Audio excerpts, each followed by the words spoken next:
I'm Dr. Randy Bivens. Let's begin with a puzzling thought. A recent article by a financial analyst suggests that it is now cheaper to eat at a fast food restaurant than to cook at home. I don't know about you, but the first thought that crossed my mind was, how is this possible? Has our food system really come down to this? Shortly after the article was published, the New York Times published an op-ed that compared a typical McDonald's meal for 4 people against a meal of pinto beans and rice for 4 people. Not only was the nutrition of the beans and rice, which included onion, pepper, and seasoning, much better than the McDonald's meal, but it was also 67% cheaper. Recently, I heard someone say that we should be eating more like our great-grandparents. Think about it, it makes a lot of sense. Eating the way our great-grandparents did would significantly reduce the cost of food for the average person, not to mention curtail our astonishingly high intake of preservatives and hormones.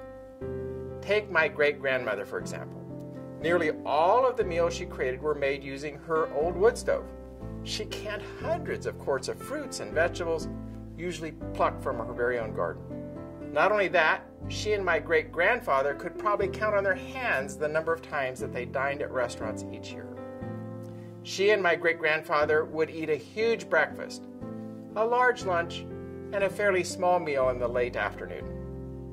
They ate things that they could grow and had a huge garden, a variety of berries, and a large orchard.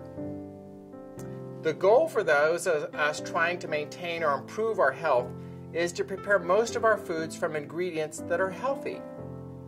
Ideally, many are products that we grew in our own gardens or from a farmer's market, or at the very least aren't packed full of chemicals and disease. We like to tell people to shop at the edges of the store because that's where a lot of the good stuff lives. Things like fruits and vegetables, nuts and grains are often found around the edge of the store. Ironically, the things in boxes often live in the center of the store, and these are often highly processed, and their origins, as well as their nutritional value, can be ill-defined. Strategies can be developed that make prep time about the same as going to a fast food restaurant. For example, you can cook a large meal and store the second half of it in your freezer for another day. Cooking meals ahead of time and freezing them is an excellent way to provide you with an easy meal on a busy day. Some foods, which are used in many different dishes, can be prepared at the beginning of the week and stored in the refrigerator. This will save you the step of chopping and cutting and peeling later on. Ultimately, time, not money, seems to be the biggest excuse.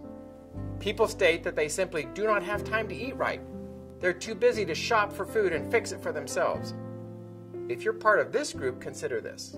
Calculations have shown that for every minute of exercise, you gain 2 minutes in longevity. Doubtless, the same positive adjustment will be found when you choose to cook and eat healthy food instead of a hyper-processed food product tossed into the deep fat fryer by a nameless someone. The average American, regardless of income level, watches no less than 90 minutes of television per day. Take 45 minutes of those TV watching minutes and dedicate them to cooking yourself a beautiful dinner. You'll be able to do it with time to spare, I assure you. The time is there. We simply need to prioritize. Here are some simple rules for eating healthy and living longer. Eat a large breakfast. Eat 75% of your calories in the first 2 meals, breakfast and lunch. Have only a light meal in the evening with foods such as soup, cereal, or a small sandwich, mainly foods that are easy to digest. And remember to consume plenty of water. Consume 10 servings of fruits and vegetables each day. Eat a level handful of nuts each day.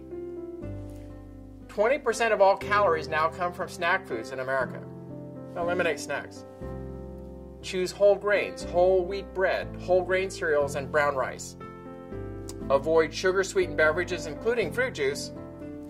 Eat more legumes, and learn to read food labels. The subject of nutrition can be confusing and appear daunting, especially with the conflicting opinions people throw around on the internet and TV. This program is designed to be simple and easy to follow, given your dedication to bettering your life. It is our desire to live longer and feel better about ourselves. Remember that good nutrition is one of the best ways to get there, and you can get there.